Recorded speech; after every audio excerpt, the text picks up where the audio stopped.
Emiko Takahashi ne perd pas une miette de ce cours de conduite pour seniors. À 73 ans et plus d'un demi-siècle d'expérience au volant, cette japonaise est venue recevoir une piqûre de rappel.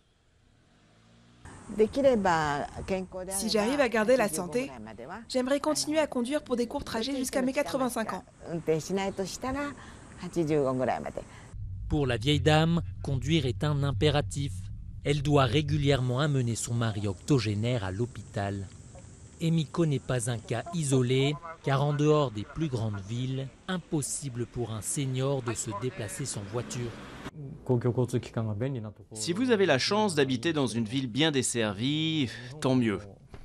Mais aussi bien dans la banlieue de Tokyo que dans les campagnes japonaises, le handicap est tel que personne ne peut vivre sans voiture. Si vous voulez faire vos courses ou aller à l'hôpital, c'est le premier problème que vous allez rencontrer. Dans l'archipel, près de 5 millions de conducteurs ont plus de 75 ans. L'ampleur du phénomène inquiète, car une proportion croissante de seniors est impliquée dans des accidents mortels.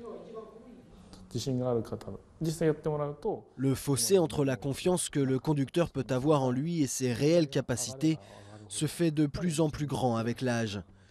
Ce qui est important, c'est donc de sensibiliser les conducteurs âgés par des activités pratiques pour qu'ils prennent conscience par eux-mêmes de leurs lacunes.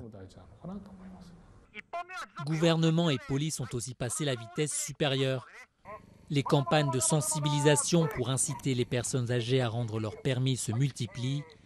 Et depuis mars dernier, tout renouvellement d'un permis pour un conducteur de plus de 75 ans s'accompagne d'un test cognitif. Mais pour cet automobiliste, on est encore loin du compte.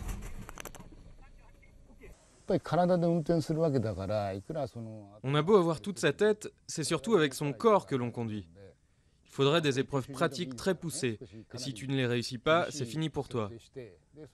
Ce serait plus facile à accepter pour le conducteur en question. Et ils seront de plus en plus nombreux à convaincre.